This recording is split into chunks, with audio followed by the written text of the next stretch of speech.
Hello, and welcome back to Jessie Bear Book Club Vlogs. Today, we are talking about book 3 and 4 of the Adrian Mole series. We have The True Confessions of Adrian Albert Mole, which I had never read before, and Adrian Mole Wilderness Years. I think the last time I read this, I was about 14. So, starting with this book. I will tell you what to do with this book. The True Confessions of Adrian Albert Mole. Because it's not very good, just throw it away. Don't actually throw the book away, but it isn't very good. There are amusing moments in it. The thing is, the book takes itself way too seriously. There are three or four chapters that are set out as if Adrian Mole is hosting his own radio program, which of course he's always wanted, but why would he have one? There are very amusing bits as well. For example, his glossary when he is explaining all the English slang words to his friend in America, his pen pal, and when he is writing letters to Sarah Ferguson before she marries Prince Andrew. They're very funny when he's pining after her. It's also funny when he is writing letters to his friend Barry Kent, who is in jail, and he's, telling him that his Barry Kent's girlfriend is pregnant and that she has named their baby Carlsberg. If you don't know, that's a beer.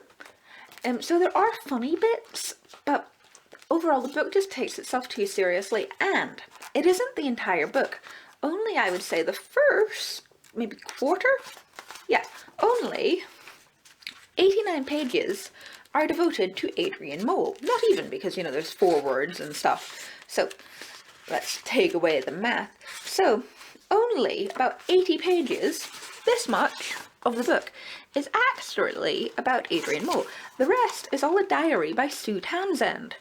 And then some other woman called Margaret Hilda Roberts, who I'm not even sure if she's real. But I didn't really want to read this. I don't mind people writing their own diaries, but I came here for Adrian Mole, and Adrian Mole alone. And for that reason, because over half the book is devoted to other people, though it is sold to you under the premise of being Adrian Mole, I think you should throw it away. Well, don't actually, because books cost money.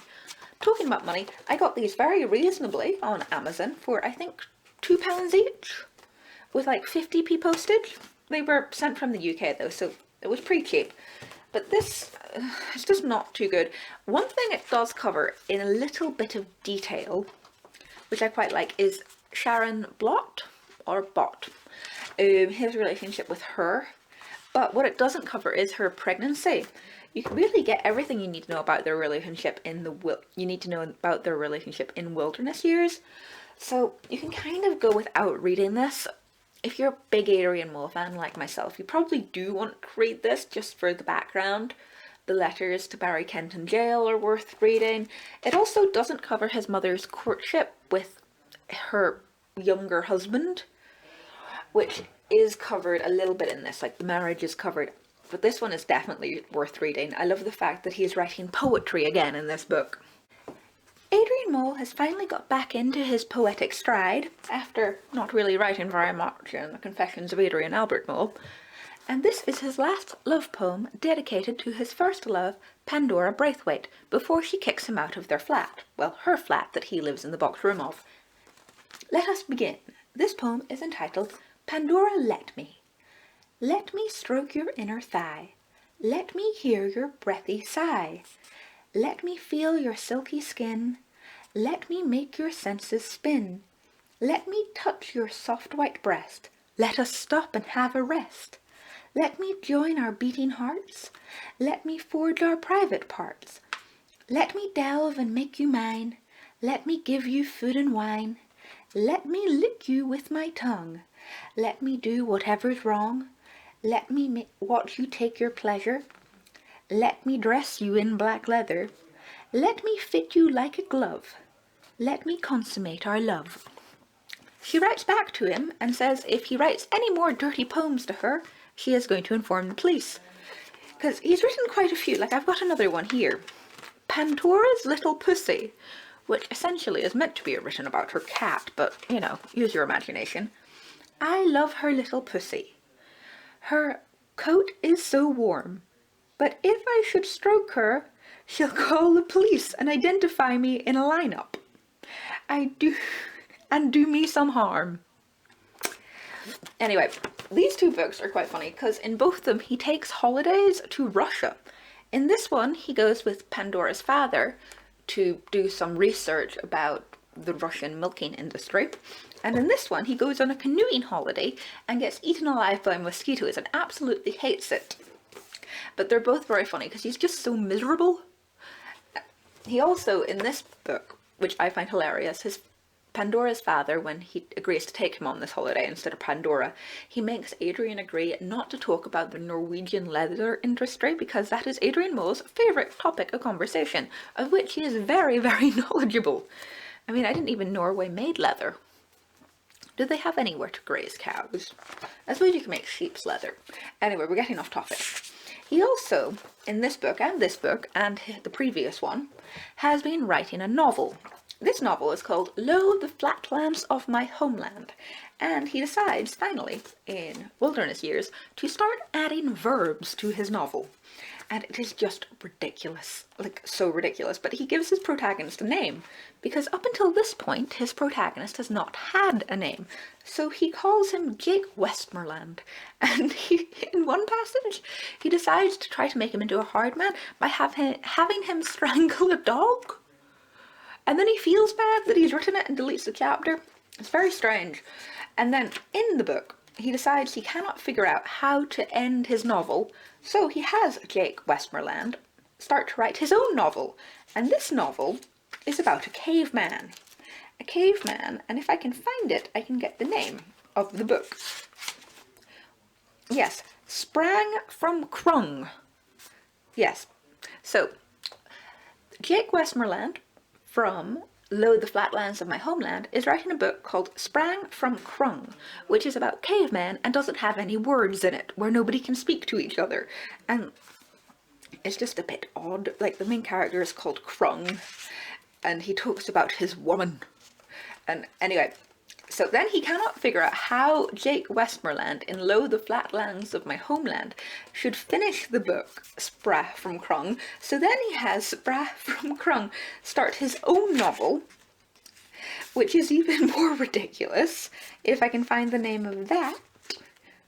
So, the novel within a novel within a novel is called A Book with No Language. So there's Lo, the Flatlands of My Homeland, which is written by Adrian Mole, which stars the fictional character Jake Westmoreland, who starts writing a book called Sprang from Krung, and then Sprang from Krung starts writing a book called The Book with No Language. So you're reading a novel within a novel within a novel within your novel.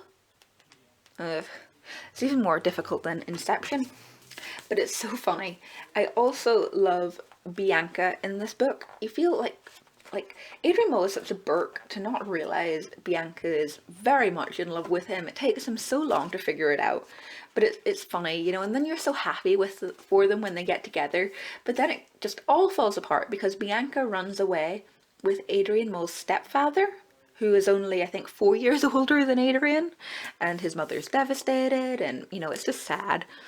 But I think the most emotional part of this book is definitely towards the end when Adrian Mole's grandmother, who he is very, very close to, Edna Mole, dies, and he doesn't, you know, he kind of goes numb. He doesn't feel anything until he looks at all things her Yorkshire pudding tin and he starts crying. And I don't know, I found that very realistic, you know, like that you can, you know, close down and not feel anything until you look at something so unsentimental. But it's still a very, very funny book. Another very amusing part of this book, which I adore, is the fact that Adrian Mole's old bully, Barry Kent, writes a novel and has it published. And the novel is called Dork's Diary, and the main character in the book is called Aidan Vowell. Remind you of anybody? Well, it certainly reminded Adrian Mole of himself, and he attempts to sue Barry Kent. He also writes very discouraging letters, and tries to convince his baby mama, Sharon Blott, who he is pretty much convinced the kid isn't his, but spoiler alert, in the next book you find out that yes, the kid is his, it's pretty obvious. He tries to convince Barry Kent to send his illegitimate child, who he doesn't believe is his own, Sharon's illegitimate child, to, I think, Eton. And then Barry sends him a very angry letter. And he also gets annoyed when Barry Kent comes back to their hometown, where Adrian is residing when he is not in London, because he's been kicked out of Oxford by Pandora, who he was living with Pandora, her husband, and her lover in the box room, and Pandora finally gets sick of him and kicks him out. And he goes home to his parents, and then Barry Kent comes back to film a documentary about his life because, you know, he's on the top 10 bestsellers list and it's all very good. And Adrian is so unbelievably jealous. Like, he won't even go into the co-op because they're going to film some of the documentary in it. It's very funny. But the end of the book is very sweet. He finally finds somebody who apparently really cares for him, Jojo. And he goes on a writer's retreat holiday because his grandmother left him some money in the will. And he actually, for the first time in his entire life, I think Adrian Mole has a good holiday. And he's, you know, writing lots of letters to his family, and it's all very sweet. And I'll try not to spoil anything because I read the follow-on book, The Cappuccino Years, which I have here. And I will be reading next and doing a catch-up video on. Please ignore that little inslip because it arrived today from Amazon. But it's all very sweet and it ends really happily, and I just love Adrian Mole. He's such a pillock. Adrian Mole, that's the man. Anyway, I do highly recommend these books, especially at the moment, you know, with COVID and all going on. They're just so good for a giggle. I actually recently decided to look up the TV show. It came out in the early 2000s. I was wrong when I said it came out in the early 90s. And it's all on YouTube, so I might take some time and watch it. If you enjoyed this video, please remember to like, comment, and subscribe to this channel. The next video that will be coming out will be our 6 Tudor Queens series. This one will be Jane Seymour, the Haunted Queen, the 3rd book in the series. I know we're kind of flopping from the 1st to the 5th to the 3rd, but we'll cover them all eventually. And if you like Adrian Mole, stay tuned because I am going to be starting this week Adrian Mole, The Cappuccino Years, and we'll hopefully get that finished. It's a bit bigger. It's quite a bit thicker actually. It's about the same size as these two put together. And we'll be able to talk about that, so stay tuned to this channel. You can also follow me on Instagram at Lady Jessica Riddell. And until next time, bye!